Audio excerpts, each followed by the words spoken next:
all kinds of sex. I like any sex I can get. Sure. Oh yeah. Pretty nasty, eh? You like nasty? Girl. Tell us who you are. I'm Clint.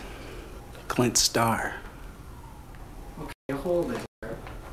Hold what? Fuck, man. What the fuck are you doing? You said more sexy is what you said. What's with the hands, you mean? You touch it. Look at it. You did it. You see that? You did it right there. You guys all saw that, right? He touches his face a lot. No, but you're making me look like a faggot, all right? Seriously, you don't just look like a fag. No. Yeah. You said more sexy and... Listen, that's it. I'm Clint Star. This is my fucking porno. That's it. That's it. That's it. Touches his That's face. it. Cut.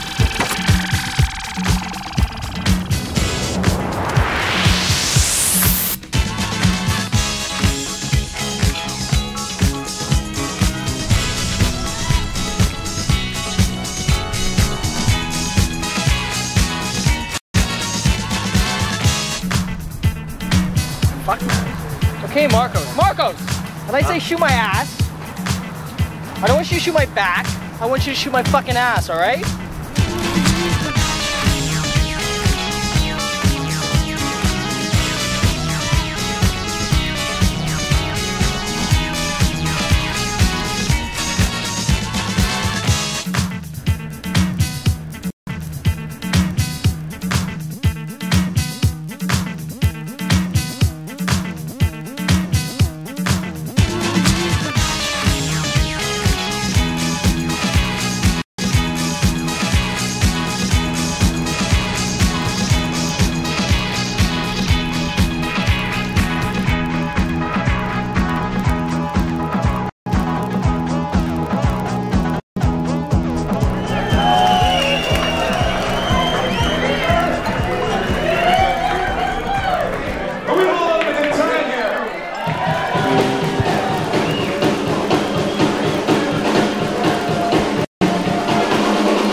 Now he's gonna get really serious. I'm gonna choke. No, this is gonna be serious. Hugo and I work together, and we work together roads. And the rumor is that you have one of the biggest penises of any man that. And it's purple too. Is it really? That's what they say. But you know, rumors are always going all over the place. That's what makes the world go around and make it curious. You know, like. So you're saying that really it's not about true. The size right there. Yeah. That's okay though. It's all right, man. I'm still healthy. Look at me. I'm strong, fit. Macho. Who cares about that? Exactly. Hey, this is one thing. Since you're talking about this, you said to me once you would like to get plastic surgery. Yes, I would. Why? Because I am very insecure. About what? Just about looking pretty. Everybody likes to look pretty. I think a lot of people say I look pretty, but deep down, everybody deep down has an inner core that says you could be a little bit better. You said that it wasn't just that you look pretty, but you look too native. No. See, it's not so much I look so... I've seen good-looking natives like my friend here, no plastic surgery, right? Now, if I had plastic surgery, I would look like... But... That's so creepy. Whoa! But it's true. No, look at you, girl. I think that look I'm at so you. ugly all the time. It's just like, same here. So maybe I am good-looking to other people, but I think you're beautiful. I think you're beautiful too. Oh, what a loving. This is a hippie moment. Oh yeah, baby. Oh.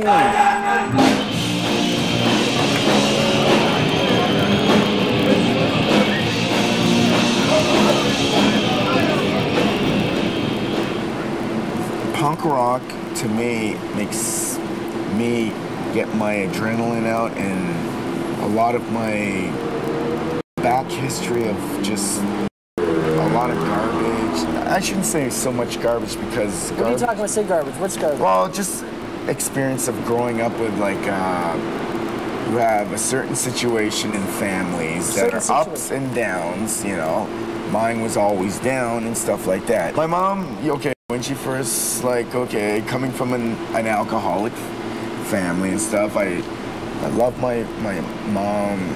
She loves me, you know. And the thing is, she gave me all this energy. If it wasn't for her and her sickness, I should say, right? Sickness and disease, I wouldn't be here today. I wouldn't be here. I wouldn't have the energy, and that would be it.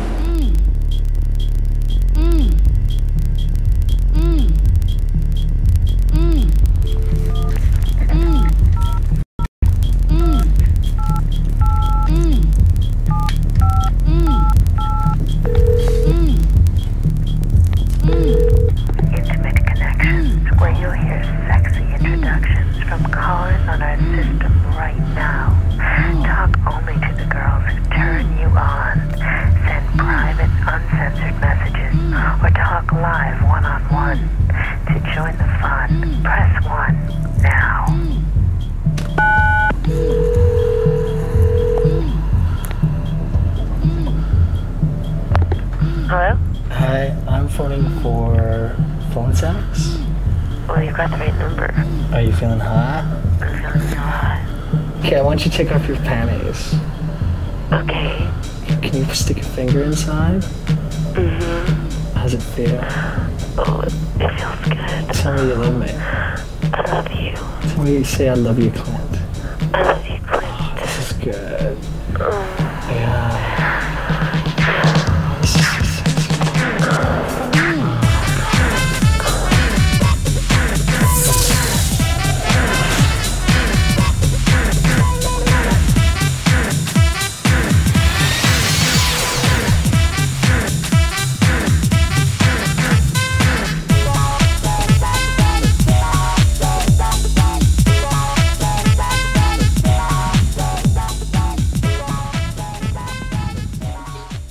I am never, ever going to get laid. Make me look sexy. You already do. No, I want to look really sexy. I'll give you some of my clear mascara then, okay? What kind of guys you like? Different every time, not the same. No? Did you fall in love? No. No? I always fall in love. It's just to keep you from shining. And you were beautiful. Do I look done. beautiful? That's it. Cut.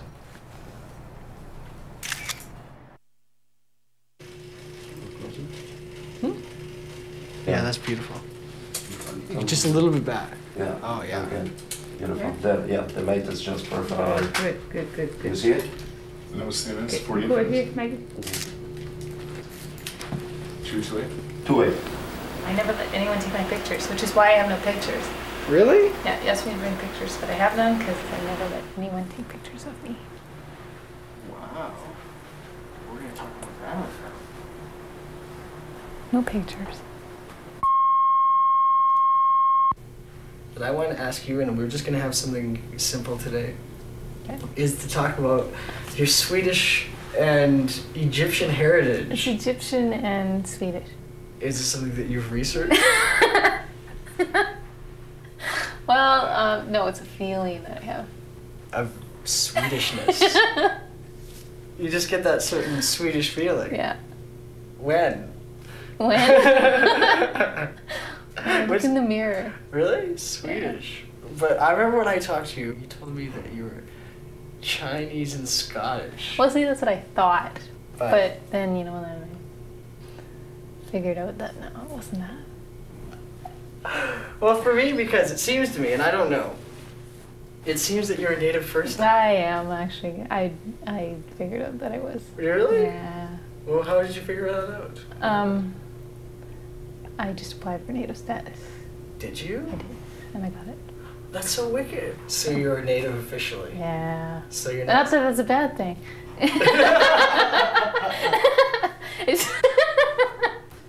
It's just that I thought I was Swedish Egyptian. So. Oh, that's good. I always thought I'm very happy about it.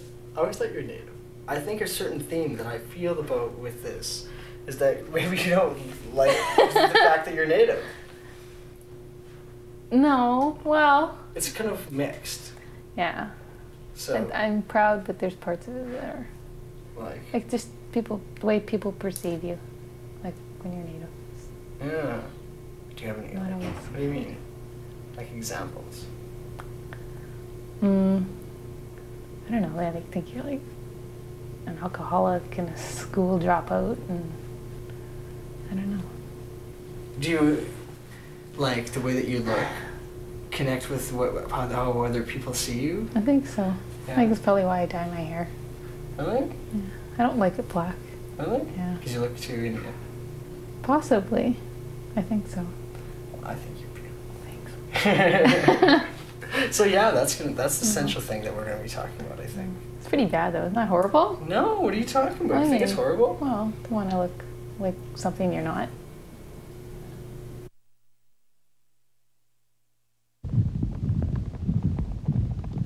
Tell us about the years when you were a kid and trying to figure out the world and what you were thinking about. When I lost my mom, it was tough. Like I said, my dad wasn't hardly around. Then when my mother passed away, there was just the kids. We were going to be put in foster care.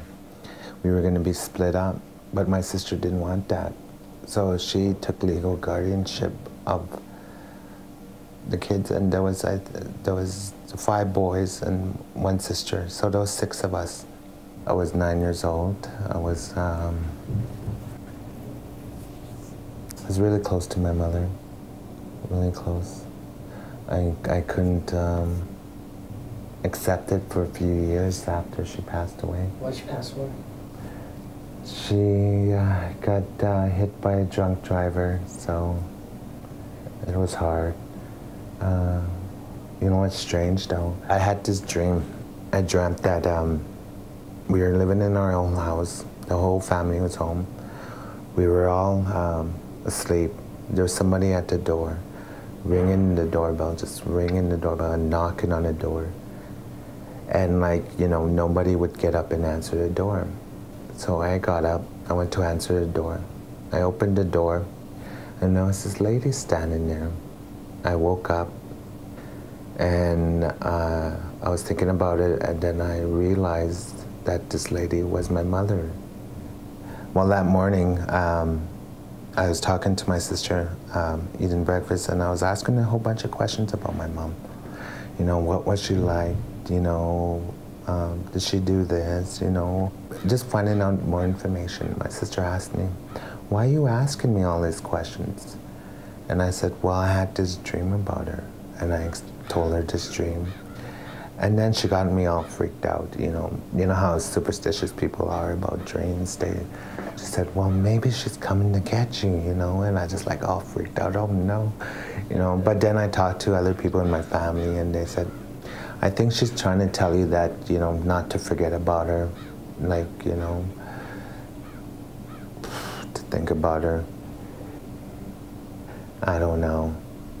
It's a belief of our culture, and maybe I shouldn't say anything about it. Oh yeah, you should. Okay, well, actually 3 members in my family told me that I think she's hungry, because my brother had a similar dream to the one I had, and that's why we're gonna be having a feast to honor my mother, and it's good, I'm happy that something's being done about it. This one just...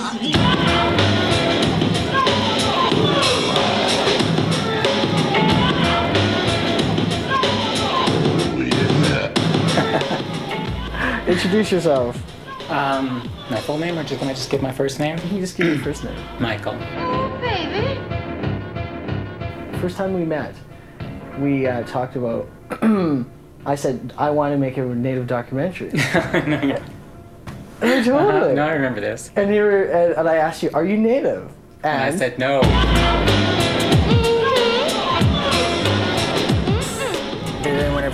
call you Indian at school or anything? Oh God, yeah. Especially in the summertime when I tanned and my skin got really dark. Oh, for sure. You know. And? Well, you just sort of said, I am not. You know, as a kid, right away you jumped to the defense. You know, I'm not. I'm French. You know, so it became so ingrained for me to respond, I'm French. You know, because it was, I mean, Métis part French, so that's where I would say I get, you know, my dark skin and my dark hair from. Which is when you asked me, you know, because I do think that people, I think for me as like when I, you know, being older, when you had told me what you were doing, you know, the whole issue, and had asked me what heritage I was, the reason why, my reasoning for saying no, you know, I'm French, is that you don't want to be exploited for anything. You don't want anything, because it is such, it's looked at as such a negative thing, that you don't want people to look at you negatively. So right away you jump on the opposite, you know, and I didn't want to think that you wanted to show everything, you know, being down and, oh, you know, the poor native people, they, you know, took their land, they did this, they did that. But I wasn't there when it happened, so I can't relate to that. You know, I can't relate to the fact that the land was taken. When I was born, the land is just here and it's whoever. And, you know, it's just not, it's not a part of my life. Yeah. So I have a hard time feeling anything for that. I mean, it was a bad thing. You know, you read about it in history books, you learn about it in school, your family talks about it. And yeah, it was a wrong thing, but it's not my passion to get back at the people who did it. Yeah. You know, I think you have to always deal with the now. And I think that's, I mean, if people are going to survive, that's what you have to do. You have to deal with the now. You can't always go back and say, oh, of course, that victim mentality. It's a bad thing to stay in. You don't strike me as a victim. What do you think about our sex movie, or my sex movie? What do I think about your sex movie? I don't know. I haven't seen any of the other interviews. I know. But what do you think my motivation is behind this? Probably just to show different people's opinions about it. Everyone has different experiences. No one's the same. You know, no one's the same. No one's experience. Some people make it nice and romantic, lots of candles, nice music. You know, some people go to the bathhouse. You know, there's lots of different ways of doing it. Well, how do you do it? That's the question. How do you do it?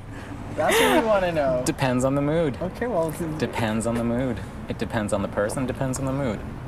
When did you discover, that's it, this is where I'm going, you know, with my life? Are you talking sexual preference? No, just sexuality. Just this is what I like about sex. I think I was about 15, 16, when I had a pretty clear idea. Oh, I want to hear all the details. I'm not going to get details. Yeah, come on. I'm not going to be graphic about my sex life. Yeah, this is no. good. This is the beginning. No. Go on. So you got me all flustered. That's good. I'm all flustered. I can't believe it. Do you want to take a break? Well, Tell me the circumstance. Well, who was circumstance? it? Oh, where did you meet? Why do I have to tell you who, though? Because I don't think it should be public knowledge. I don't need why to hear it be names, but it was just like, oh, Well, okay, it was, boy, girl. You know, dinner. I'm not telling you. Why? Oh, this is good. I'm not gonna say a word. What? It is because I really think that that's lack of respect. This is good. But I think that's lack of respect for a person's privacy. Why do you want to know? Because you want to get a visual, right? You want all of a sudden to picture me doing something with someone, you know, and it's not a lie. Why do we have to do that? Why do we have to visualize what we do in bed? You know, because all of a sudden that's what creates a stereotype. You know, it's like this whole thing when you say native. You get a stereotype right away. German, Jew, you know, you get a stereotype. And I don't think we should do that. We shouldn't stereotype people because people's experiences are all different no matter what nationality you are. For sure. I think, and this whole discussion... So you want me to admit to something, don't you? This whole discussion about sexuality is great because it's showing the levels of vulnerability in a way. I guess. Do you feel vulnerable? Who doesn't? Who doesn't?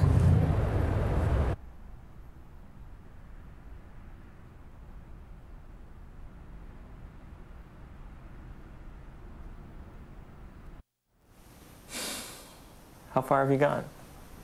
We're going to talk about why I don't have sex. We're at that point of the topic. Well, we're doing it differently. Anyway, I'm going to tell you why. Different than what? Than the other characters? Or whatever. We're not going through any script. But I want to talk about why I'm not having sex. Never? Well, I've had sex before. Okay.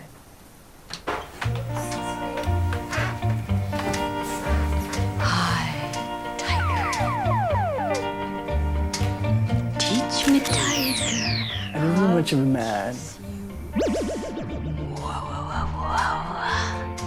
Lots of times I feel like I've got just a deficit. And everyone thinks I'm crazy. My lips, they belong to you. When I was a kid, sex wasn't necessarily a good thing in our household. There was lots of like sexual abuse going on. My uncle was a pedophile, but there was abuse all through the family. It was so weird. Close to you.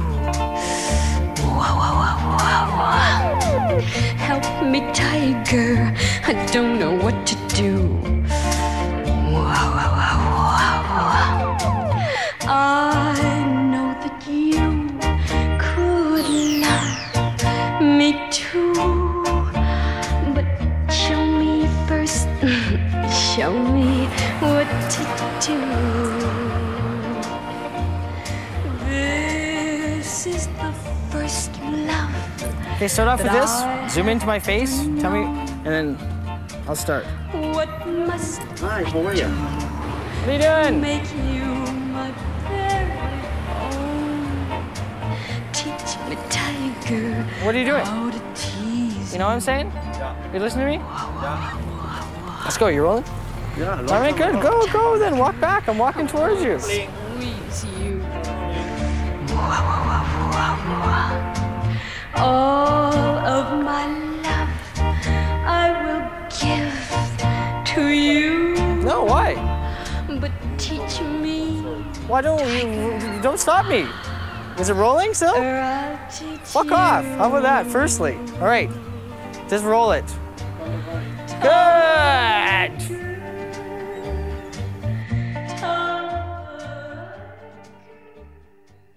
So we're talking about sex, and I thought I'd get you. Jeff, do you mind holding this?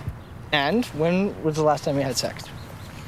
Right off, you're gonna ask me that? Man, Jesus. we're not building any shit. The last man that I had That you had, that sounds so good. was a very long, long time ago. 3.5 years. In 2 months, it'll be 3.5 years, and it was my husband. But we're divorced, and he just broke my heart. So I pulled away from life altogether, basically. Yeah, it's really quite sad, actually, when you talk about it, because I've never talked about it Yeah. to basically anybody, really. And how's it coming along? Well, this is why it's so great to be on this crew with you guys, because you guys have it's like a second chance. It's a new direction that I want to pursue, you know? So. Fucking? Sex? Yeah. Oh, Is geez, that what I kind you- of got off the subject, didn't I? Yes, I want to baby. pursue that. Yeah. I'd love to. Well, I told you, I want you. Oh, there's this young guy, but he's way too young for me, and I just like to tear his clothes off and just give her, but I'm what's- such a chicken shit. Wait, what I'm do a you mean? chicken Wait, shit. what I'm do you- afraid. What are you afraid of? I don't understand it. I'm afraid of hurt. I'm afraid of romantic tragedy, because I've had so much tragedy in my life already. It's a big gamble. Or I'm not. I'm waiting. I'm waiting for someone to come into my life. Like I don't go out and look for it, but in the process, it's pretty difficult, you know.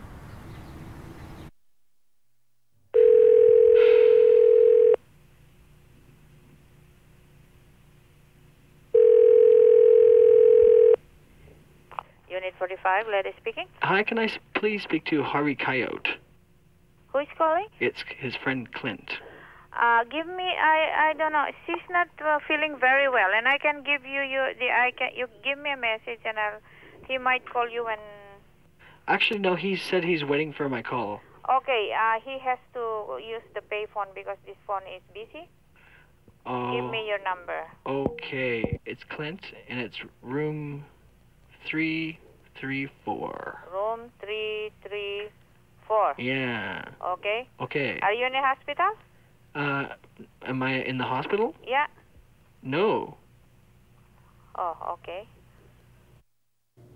So we're sitting here, or I'm sitting here, in the place of Harvey, the star of this section because we got a call that he's in the hospital and we're just waiting to see what happens.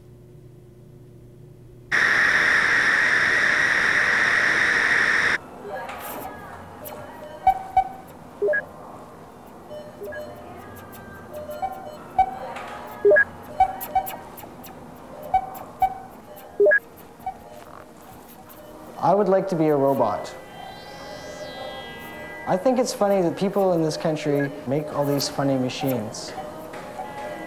The funniest machine is the one that they watch us with. It's almost like a new Arctic, because everyone is watching everyone else. But the secret is that everyone wants to watch themselves more than they want to watch other people. I think when everyone is watching themselves, we should take all their money.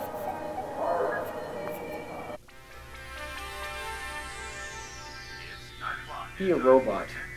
Be a robot. Be a robot. The automated teller. Be a robot. No, because I will not do something like that. I'm not going to be automated, man. I'm not going to buy into that fixation. Oh, wow. Oh. What fixation do you buy into? Nothing. There's no, is there a fixation in being natural? You're a haunting dude. Thanks. Yeah, man. I mean that. In a serious way. I hope I don't frighten you. Yeah, you do. Why do you say something so ominous like that? Boogeyman. Yeah, exactly.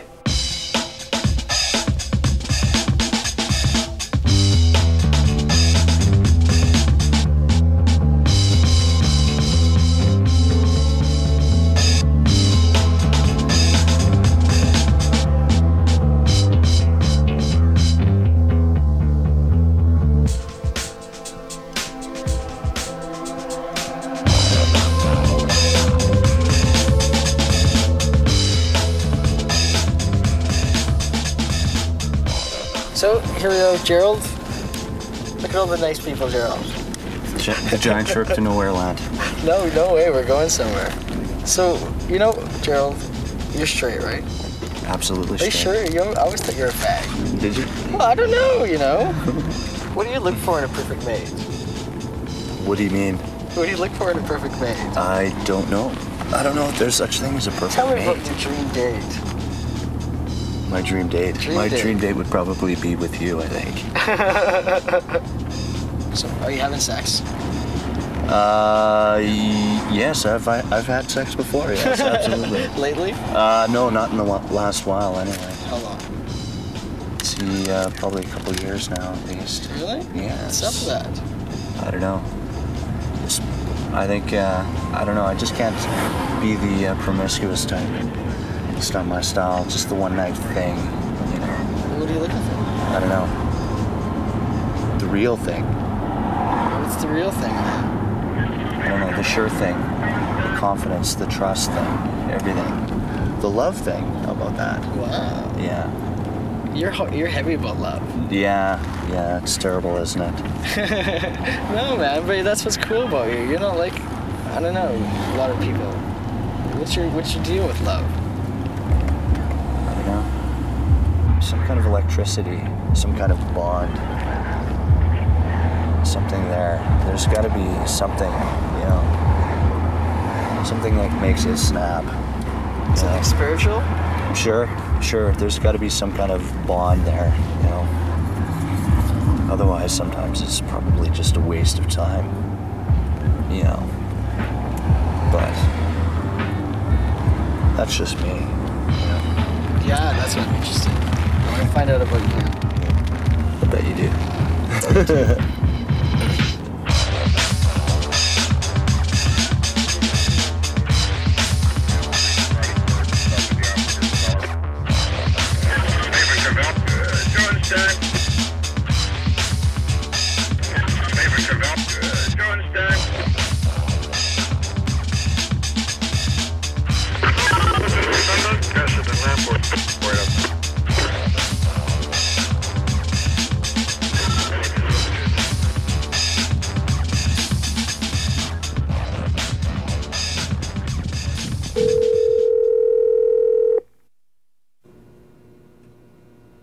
you didn't come when we had planned, and I thought, oh, you know, I wonder what's up with Harvey. And then he told me that you would be in the hospital. I thought, oh my God, I don't know what happened.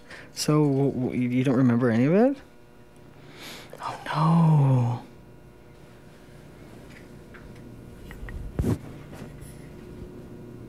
That's so bad, man. Oh, I'm so sorry.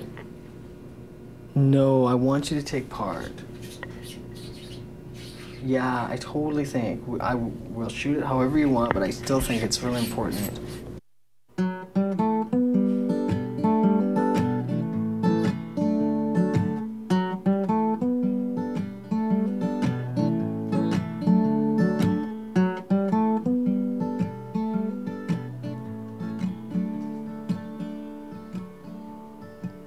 And I'm frozen in this thought, content to melt in the sun. I'm locked out under your sweet spell, caught up in your words, and I'm thinking on someone else's time, and that's me stuck there between the lines, and that's me washed on the shore.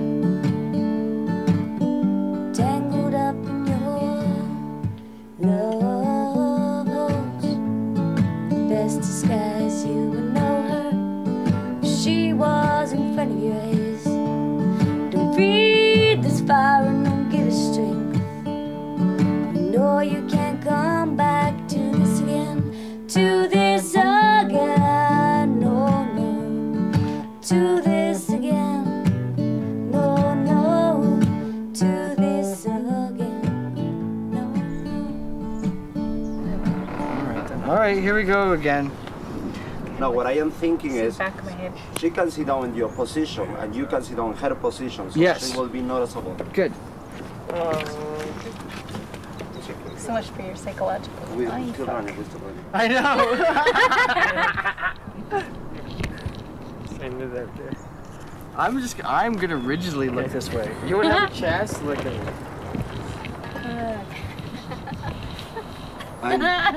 Are you looking forward to coming to Toronto? Yes, I am.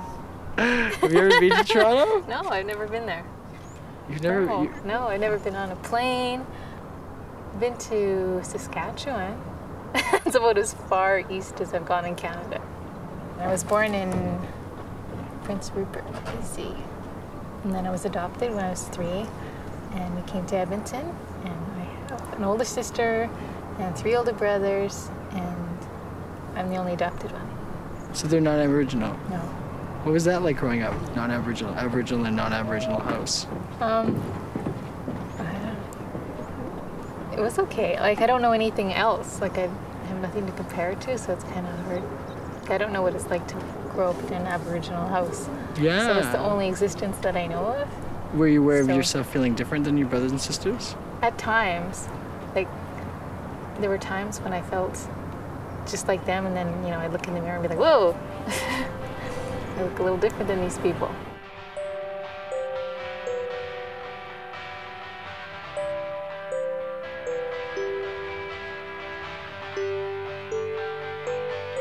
Why don't we talk about your ex-boyfriend? Oh, you know about your boyfriend? No, he's not my Your current boyfriend. How long have you been seeing him for? 9 months. No, 9 years. 9 years I've been seeing him. Wow. Yeah. But how would you characterize your relationship? Is he what you're looking for? I'm comfortable with him. I'm in love with him. Okay, this is what you told me once. You told me once okay. that you didn't go out in public with him. We don't. We still haven't really. Ever? Never. He's never actually taken me out. We spend most of our time like at his house or at my house. But we don't go out like for dinner or anything like that. Well, what do you think that is? I don't know. Did you ever think about it? Yeah. Does it bug you? Yes. Well, what do you think about it? What's your theory? Well, I used to have a theory, but I don't know if it's true anymore. What I was used your to think theory? he was like ashamed of me because like he's blue-eyed blonde and I'm native, and I thought like it really bugged him and he didn't really want to take me out in public. But I don't know if that's the truth or not. He denies it, of course. What does he say about it? He says he doesn't take me out because he's broke all the time, but seem like a very good reason to me.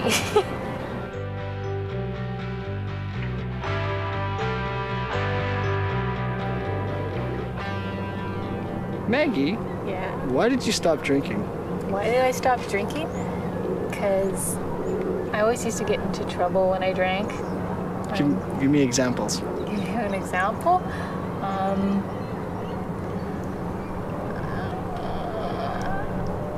What's the main reason?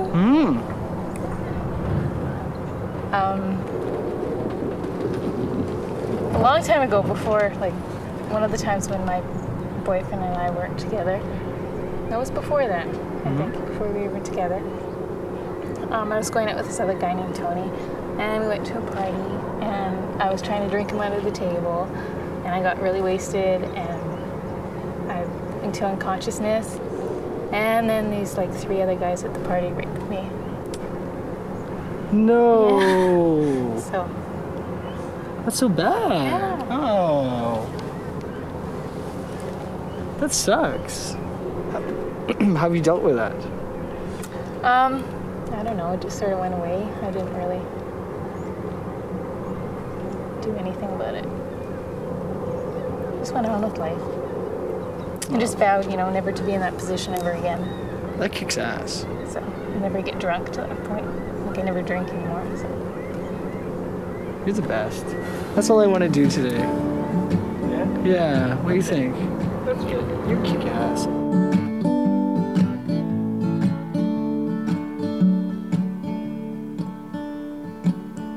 Fate, she weaves a strange defeat. Fate, she cries wolf to lonely sheep. Fate, she's reckless even when she sleeps. Time relentlessly moves along. Love holds best disguise you would know her. She was in front of your eyes. Don't feed this fire and give her strength. You know you can't come back to this again. To this again. No, no. To this again. No, no. To this again.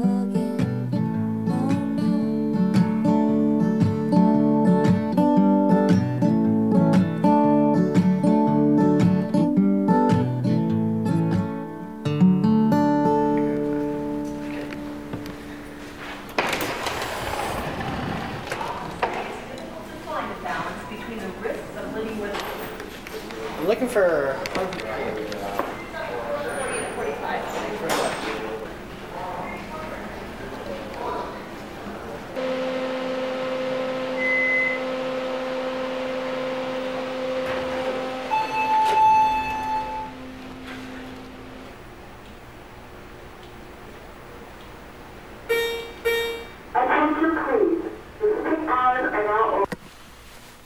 Okay, it's going, man.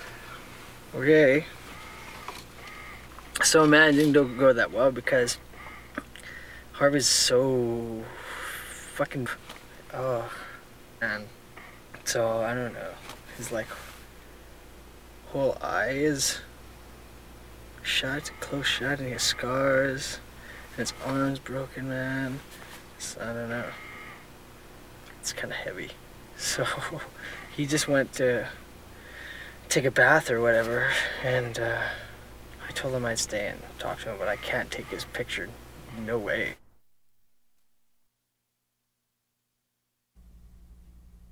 How important is falling in love? I think falling in love, it's important. Everybody should think it's important to fall in love, mind you, a girl or whatever it is. There's a lot of things, there's 100 million things out there to fall in love with. One thing, I love this hand. It's done me good for the This hand is the best hand. This is the first love of my life. It had to do with when I was like, what, 8? I was freaking out too. I go, oh, mama. It was kind of scary, but I wish I could get that feeling back. Now it's like I'm used to it. If you could just, you know what I mean? It's like, oh, here we go again. you know? But yeah, falling in love is important. You know, I think everybody deserves fall in love. Do it. Are you happier now that you met a girl? I met a girl now, and the thing is, I can't say that I love her, but I do. There's a great big feeling there for her and stuff.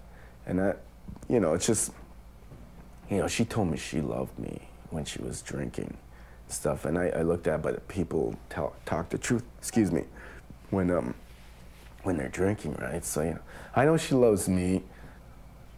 Yeah, she loves me, and I don't know, it's weird. Tell me about your venereal diseases. Oh, man. Come on. First time, here's an experience.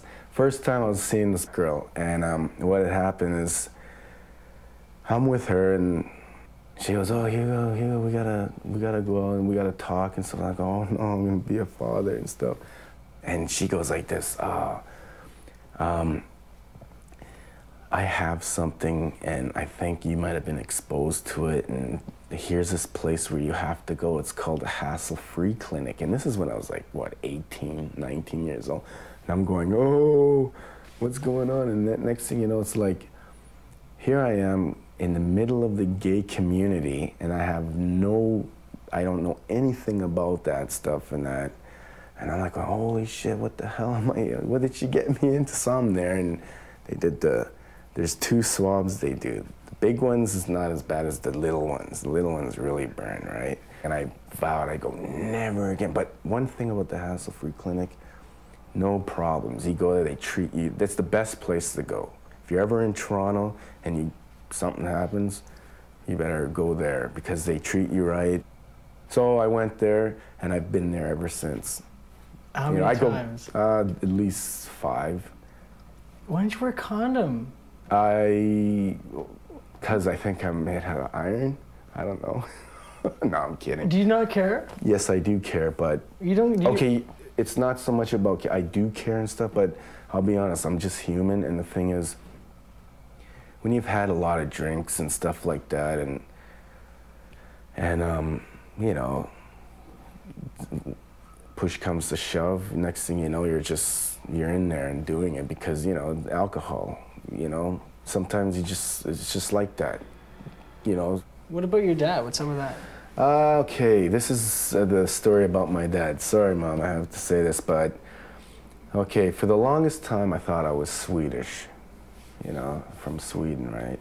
So back in my mom's old days, we'll call it that, my mom's old days, right? So she is like, oh yeah, there's this guy, he's your dad, and there's pictures of him, blonde guy and everything. And so I'm going around, well, yeah, I'm half native and Swedish and stuff, and blah, blah, blah. And everyone, yeah, sorry.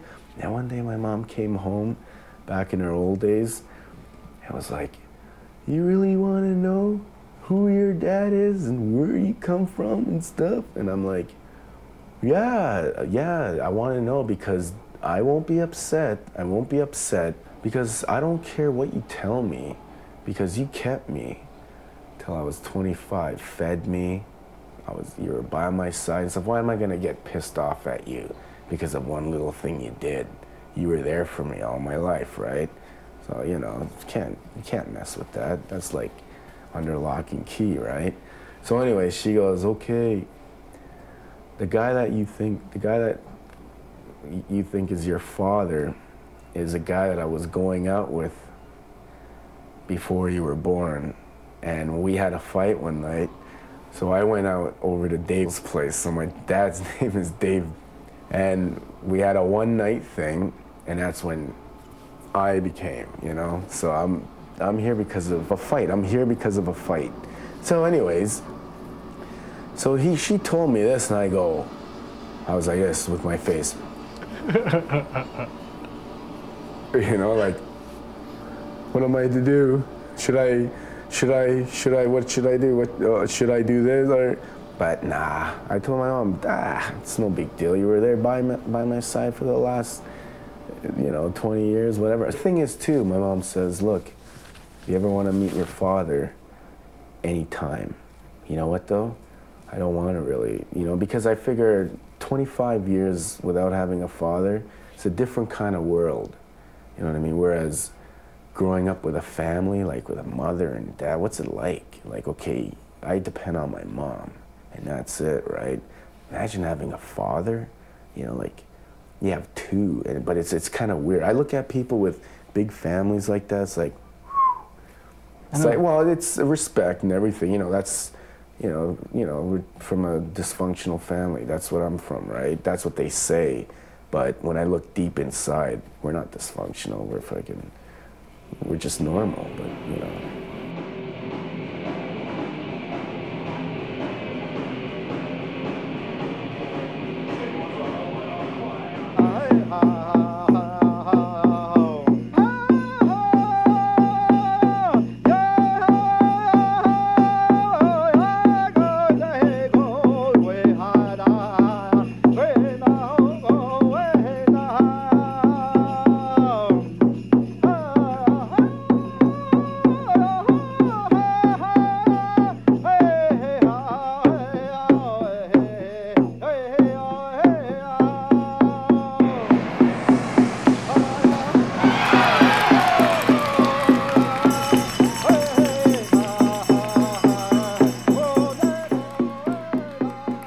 Became aware of myself as a Native person when I was probably about 3 or 4, because people would say things like, oh, you dirty Indian or whatever, and I guess I was a dirty Indian because I didn't wash or anything, and contrary to most people, it didn't really affect me in a bad way.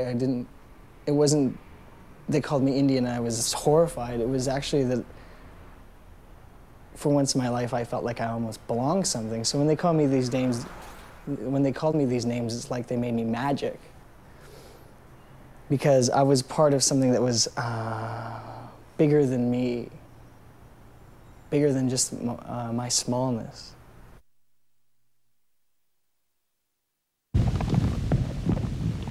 What were you like growing up as like a teenager or whatever? I was bad. Were you? Yes, I was. Bad how? Quit school, you know. Yeah? Got out of that junket. What was the circumstances with that? I just didn't care for it, man. I was just getting tired of it. I just felt like, probably like a lot of kids did, that, you know, that I'm not gonna end up needing this stuff later on in life, so. And I still feel though I'm right. Good, man. Okay, Mr. Happy Pants. Yeah. If you're such a happy guy, how come... Such a happy guy? What do you mean? Are you a happy guy? Sure I am. I have my days. Do you? Yeah, sure I do. You were telling me that you were thinking about killing yourself. Yeah, a long time ago, yeah. Oh, really? Yes. When was that? Let's see, about 5 years ago. Really? Yeah. For how long? For about 4 years. That's good. Is it? That's a long time, man. Yeah, it's pretty deep. Well, what was up? I don't know. I think I was just looking at the state of things. Well, what did you see? Catastrophes. What kind of catastrophes? I don't know. Just the state that the world was going in, and that there'd be no ceasing, and that it'd only get worse. You've seen the pop clips? No, I wouldn't say I've seen it, but, you know, it just seems, you know, almost to the point that it's getting out of control now.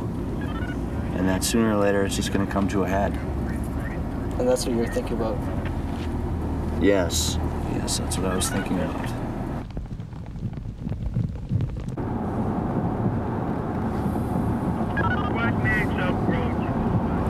I think what it's going to boil down to is just nature. Yeah?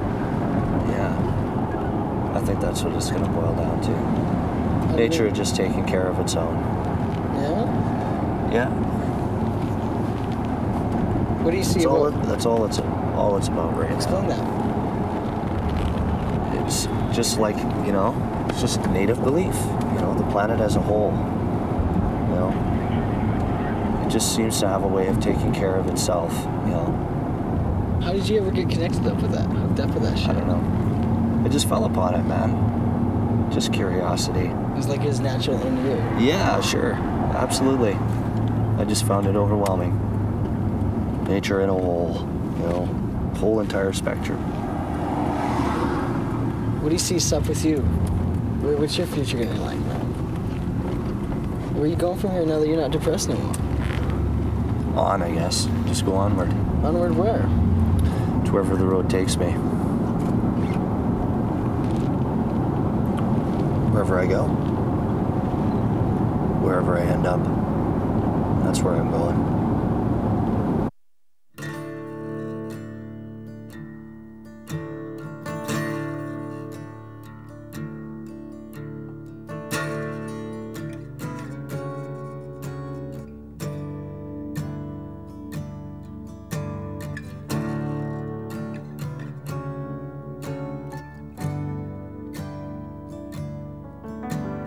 Rows and rows of houses with windows painted blue,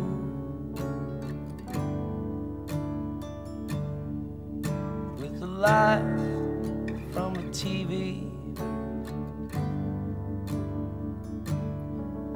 running parallel to you. But there is no sunken treasure,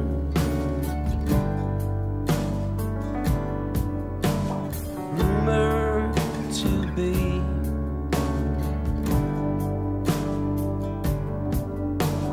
Wrapped inside my ribs,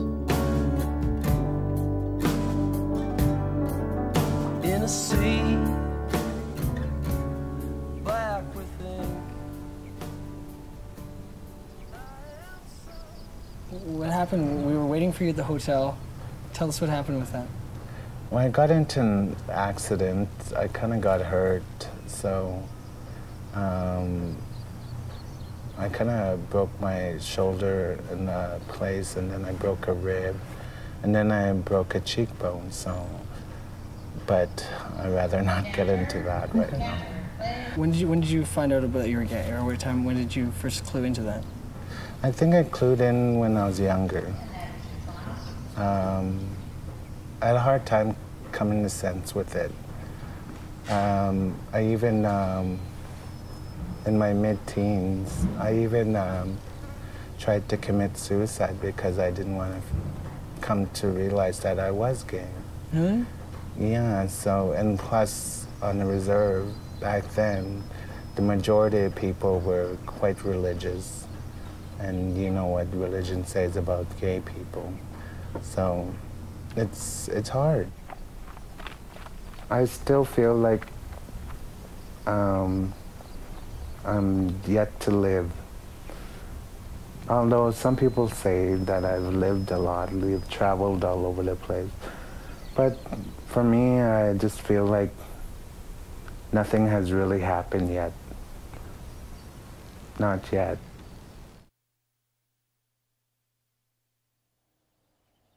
Okay, tell us your big news. You know, you tell us the big news. Oh, here you go. She's a little bit shy. We're having a baby. What? Pardon me? A baby. Yeah, we're gonna have one. Yeah, it's a Christmas baby. I think it's great. What kind of father is Hugo going to be? You don't know? Are you scared about that? What do you think? No, seriously. What do you think? Like, I think that you gotta check this out. When we have this kid, we're gonna be together. This little thing running around, you know. What do you think I'm gonna be like? Or do you ever? You think because we argue a lot. Like we don't argue a lot, but we do when you're drinking. See, it's drinking. Everything is easy. It is. Trust me, we're not gonna be one of those kind of families, those dysfunctional families. You know, we'll be all right. It wasn't planned or anything. Whereas some people, they plan stuff, and it works out. Everything works out and stuff, right? You know, but I don't know. I pictured it like this for me. You know, it would have been like this for me. You know, me getting a girl talking, let's get married. Let's plan to have a baby. Let's do it later. No, it's just happen. Yeah. And that's the way it should happen, you know. Hey. Okay, all I want for you guys, I want to see a big kiss. And then that's it. Oh yeah. Here we go. Okay. On the win. Okay, well, Marcos is gonna This can direct be you. your wedding too kiss. What kind of kiss? No, Okay, here goes. Did you get it, Marcos? Yeah. Good. Oh, you guys are so sweet. I'm jealous now. Mark, Jeff, do you want to have a baby with me? No. Okay. Okay, that's it. I can't handle the responsibility. That's it. Are you sure Yeah, that was okay for Mary? Yeah, it was fantastic because she was just herself and you were just yourself and you guys were in love and it's so sweet to see. The only time she says that is when she's been drinking. Right. I'm serious. She just got back from up north, That's and the I only knew time you say it too. Ah, so She's maybe, like- maybe you guys should tell each other that you love each other right now. No, I don't get that corn. That's it, man. Okay.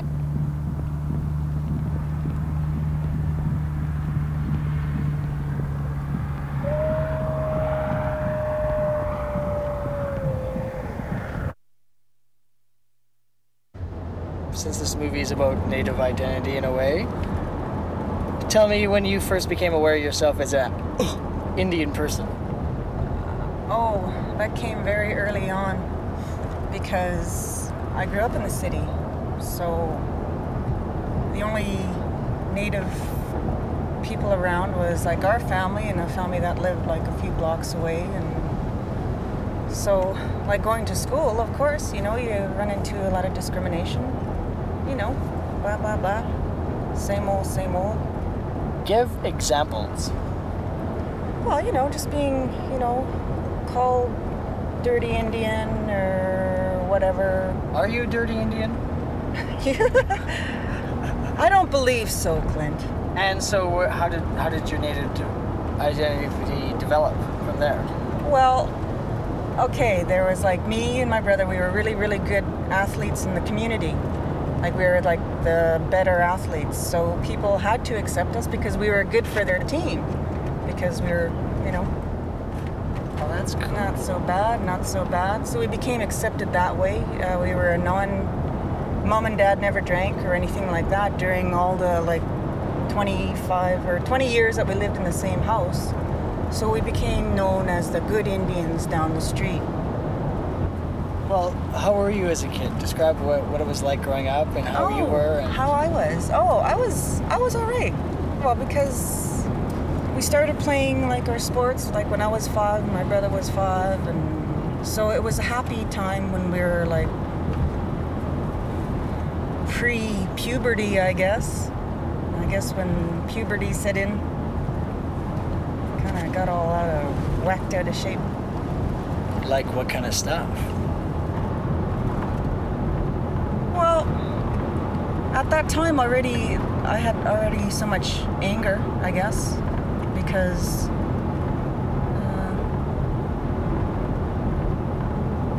I didn't know where my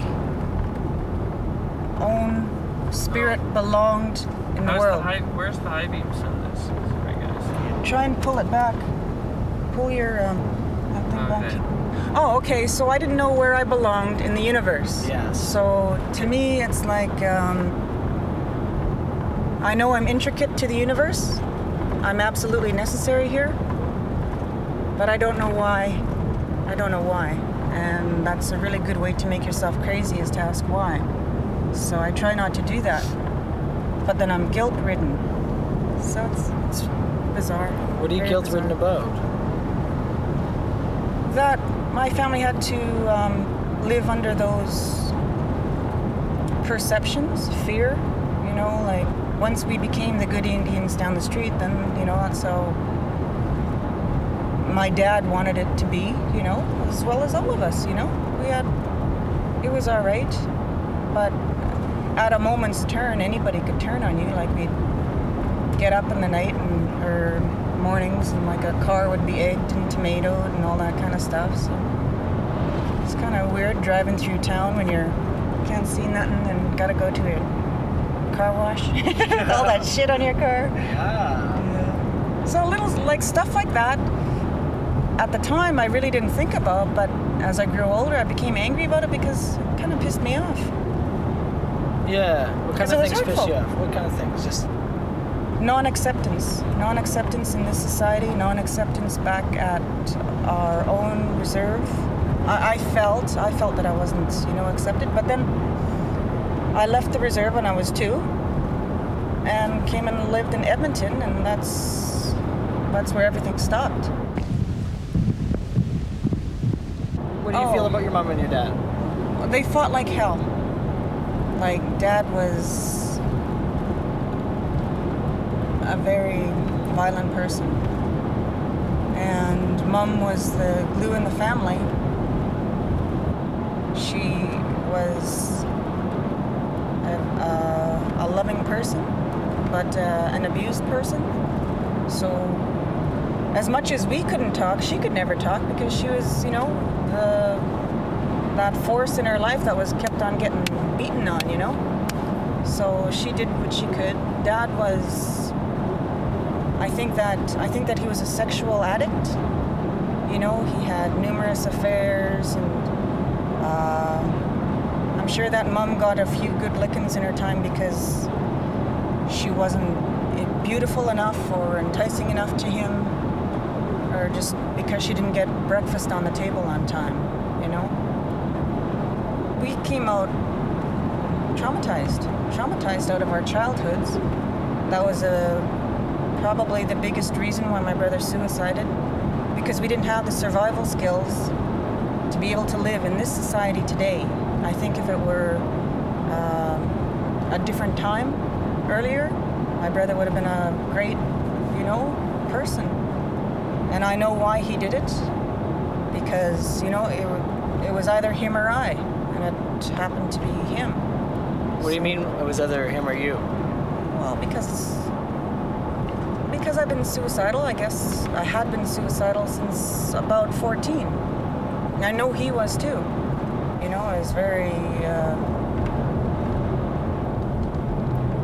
was very prophetic and pathetic. I knew on the day that he died, I knew somewhere inside me that was the day that he was gonna die. So it struck me very hard.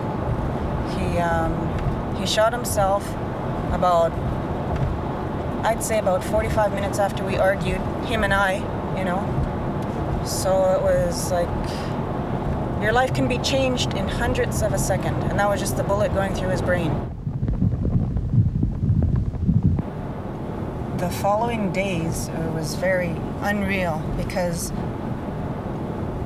I started looking at old family pictures, family portraits, and I saw my brother in them, and I thought, this is just a dream. I know you, I see you, but I don't remember you, It's just that shock mode because, like, for days your heart just beats like that and you can't sleep, you can't eat or nothing. Like, it's just tremendous blow. During that time, we went through, like, numerous deaths in our family. Like, my Uncle Saul died, then Darren died, then my grandma died, then my brother-in-law died, then my dad died, then 2 other uncles, and then the other one, my other uncle, it's a whole other story.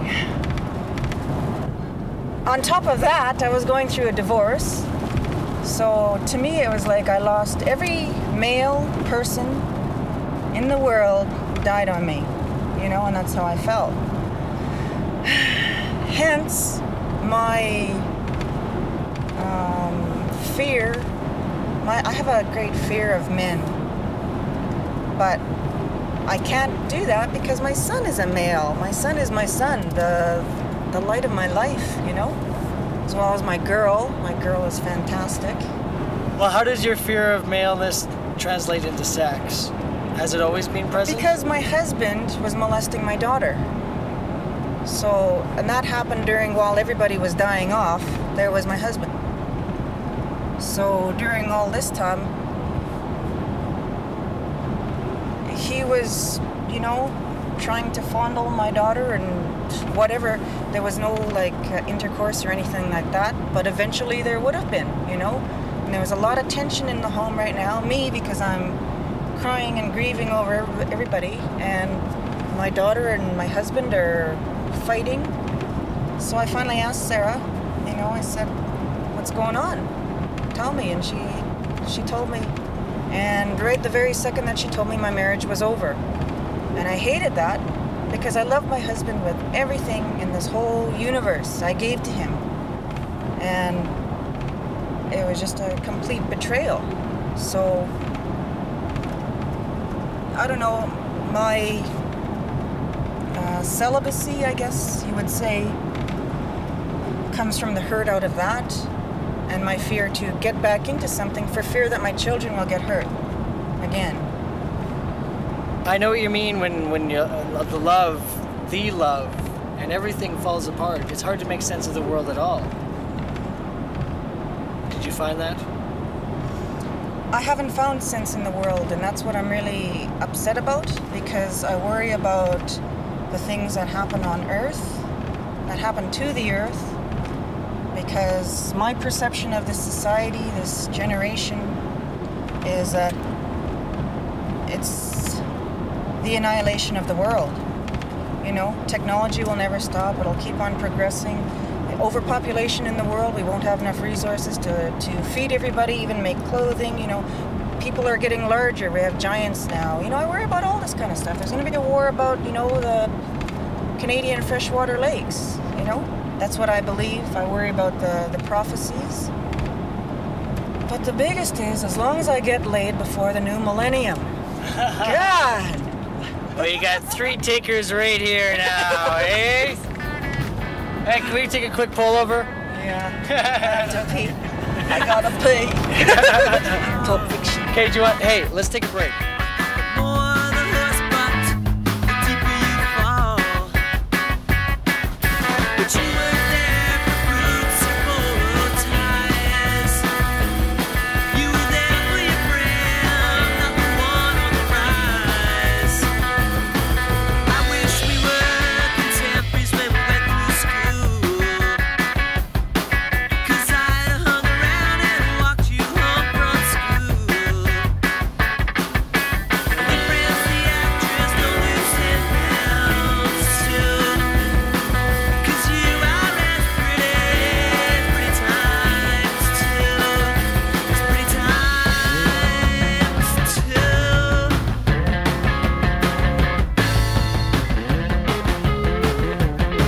Yes, you look beautiful, baby.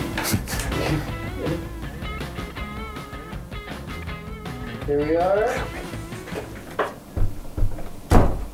Okay, man.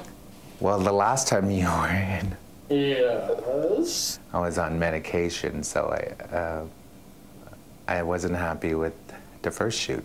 All right. So what do you want to say? Let's talk about sex. No, I don't want to talk about sex. Love it. What about sex? Come on, have you gotten any lately? No, Why? When was the last time? almost a year ago. Oh, really? Yeah, I'm quite careful. The older I get, the more picky I get, I guess. I try not to, how would I say it? Easygoing.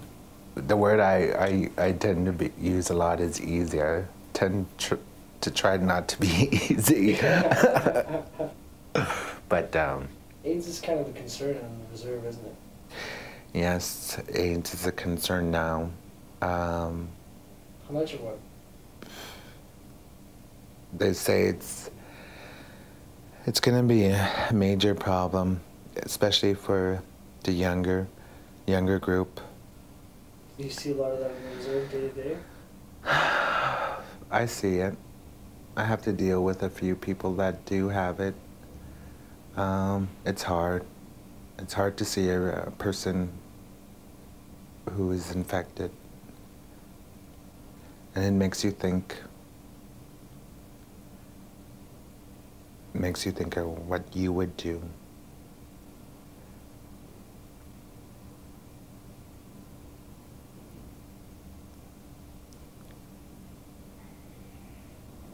I always say that I wish I had somebody, you know, but then when somebody throws the question, well, what exactly is it you want? You know, and I always make that comment, I need somebody, and my friend told me, why do you need a man?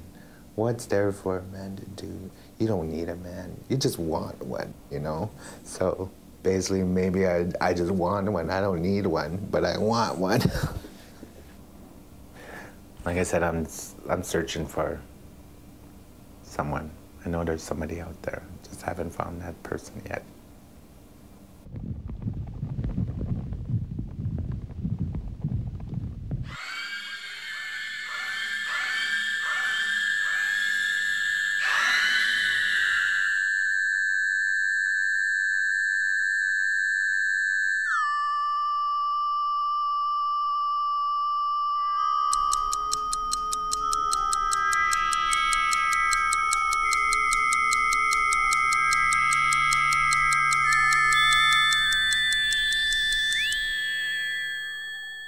Okay, so what do you think this is all about?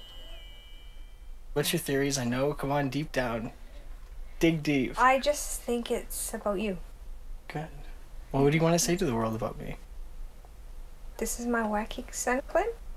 He's not really as wacky as he likes the world to think he is. Oh, this is great. I think I wasn't unusual because I wanted to fuck my mother when I was a kid. But I thought everyone kind of did. I'm not really sure. My mom was sort of a badass girl who got pregnant early, and she had a struggle between her role as a mother and her role as a lover and her needs or whatever, and she had to be with a man. Through 3 serious relationships, and they've all been Indian, haven't they? Or Native. Mm-hmm. Yeah, Why is partially that? Native. Why is that? I don't know, you're asking me. I have no idea. I really don't know. Is it a type of man, or is it just... I think it's a perception of a lifestyle that got me started dating Native boys. They were there. I was there. And I guess the first boy that I ever fell in love with as a little girl would do, like as a young girl would do, was a Native boy, and he just lived on the reserve and rode horses and just everything that I thought was so cool. On the outside, it always looked so romantic, him living on the reserve and the kind of life that they lived, and nobody really had much order in their lives, and I liked that. I really liked chaos. Just sort of like that. And so then I met your father. Yeah. Tell me what meeting... We were just all a bunch of kids that used to hang around. I guess maybe I was equivalent to street kids, because we had nobody to tell us to stay home at night, so we just went out and hung out on the streets and had a lot of fun. Explain your relationship with Larry. He was my best friend. We, just like you always have girls that are friends, Larry was just my best friend. He really was. And then after I had you, I should have probably never ever looked back, but as it turned out, we still cared about each other, and we tried getting married. And the problem was there that he did too much friggin' drugs. He just found that was a comfort to him, and he just took a lot of drugs and just got addicted. Yeah. And it totally changed his personality. He was no longer the caring person that I thought he was. He used to phone up and he'd say, "Oh man, that kid looks just like me." And it was true, you look a lot like him. Really? Yeah, you have a lot of the same personality. The nice part, he had a very nice personality. Not the evil part? I don't know if there was an evil side to him. He just was really screwed up and hurt me a lot. Yeah. He didn't mean to.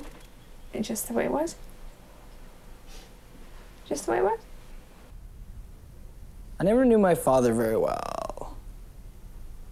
I know that my father was my mom's great love, but I can't quite understand why. She tells some of these great stories about him, like once when he was a junkie, he held a gun to her head and made her call everyone that she knew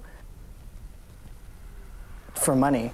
And she called up her mom, her aunt, and everyone, and she couldn't find anybody that had any money that would lend her anymore because she was always doing this. And he was holding a gun to her head, and she was crying, and she tells me this story, and she goes, it's in this tone of voice that's like, that man. He was a mean guy when he was my hockey coach that year. Oh, he was a mean guy. Remember? You No, I came don't. home and you told me that the coach was going to phone. Okay. And then the phone rang. He says, hello, this is Clint's hockey coach, Larry Toronto. And I freaked. I just said, you son of a bitch. And I was quite angry because of all the pain that had been caused in my life. And I didn't want him in my life anymore. I just wanted to be free of that pain. And you said, Mom, why were you swearing at my coach? I said, oh, Mom, I wasn't swearing at Mom, you did so. Well, this is a little confusing because the kids were kind of calling me Larry because they thought that I looked like the coach. And they didn't know it was my regional dad, and I didn't know it was. And I finally made the A team, and my first year, and I got Pee Wee A, and I couldn't believe I made Pee Wee A. And then and it was because my real father was the coach. That's awful. And then I couldn't even skate. But I thought for sure I was in this Gretzky. Oh, what's your big sexual insight towards Native men? If you had to give one sexual insight through all your experiences, what would it be? That no two are the same. Like, I don't think it's a sexual thing. Never was a sexual thing about Native men, because there is nobody less sexual than Richard. Well, what was the attraction to him? I needed a father for my wonderful son. And everything I ever did from the time my son came into this world was directly motivated by my need to provide everything I thought that he should have in life. And a father was the most important thing to me at that time because I had lost my father at 10 and I knew how important it was.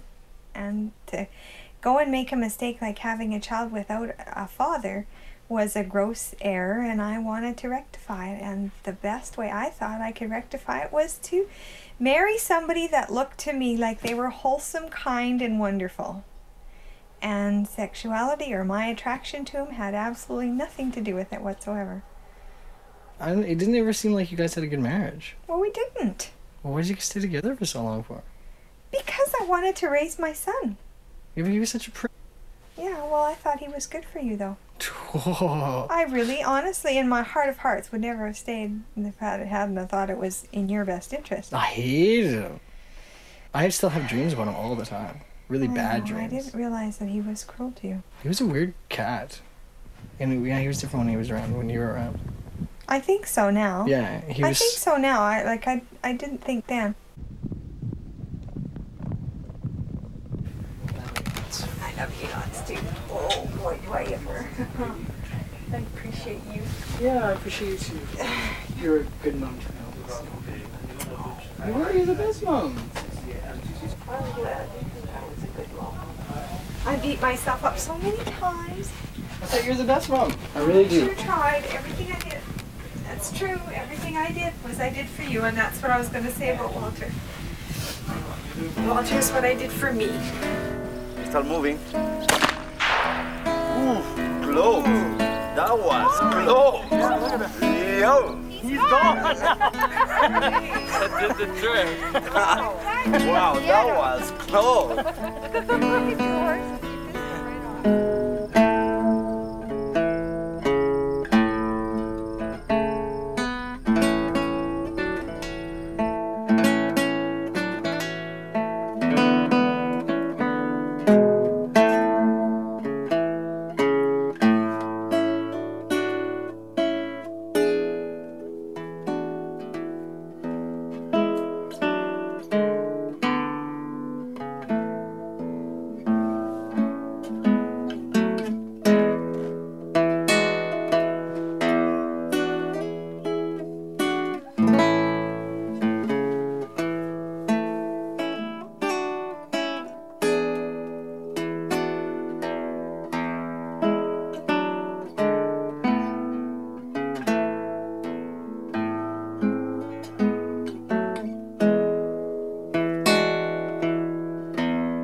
Okay, what are we I doing? don't What know. the fuck are We're we doing? looking for platform stiletto heels, clear.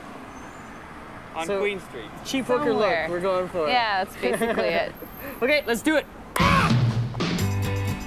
Let's go.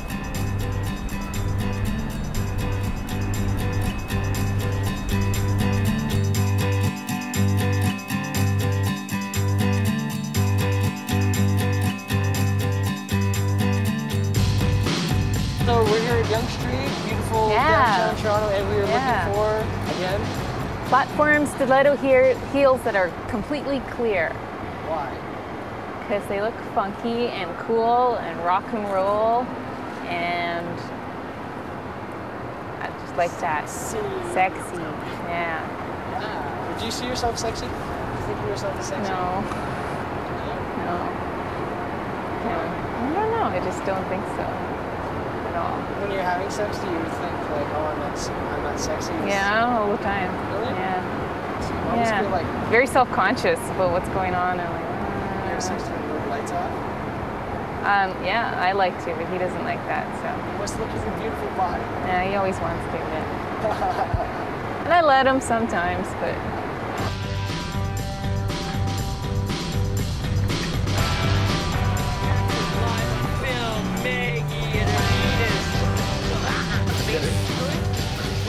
Oh, you like that type? They're not clear all the way through.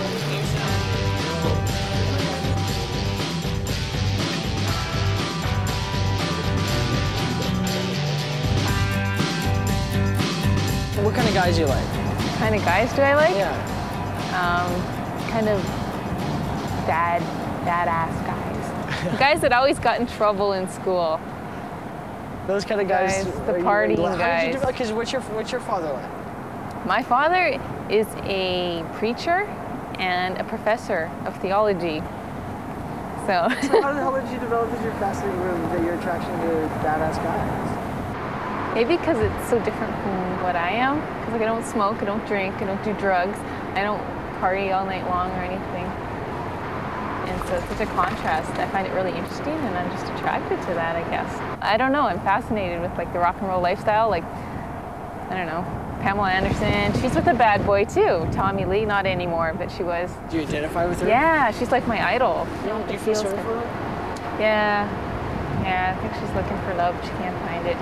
Isn't that what happens when you get going with bad guys, though? I guess, yeah, it seems to be the theme, so why we pursue it, I don't know. Okay, that's good.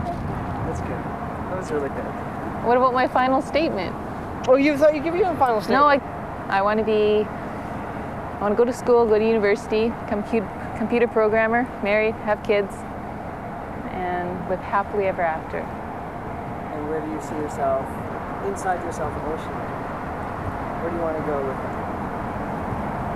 I want to learn how to appreciate who I am instead of being so scared of who I am. Because I think that a lot of what it is, I'm scared of being Native and how people perceive me, but I'd like to be comfortable with it. Learn how to just to accept myself and who I am.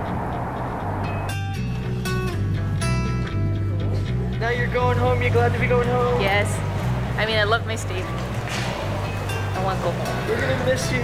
Goodbye.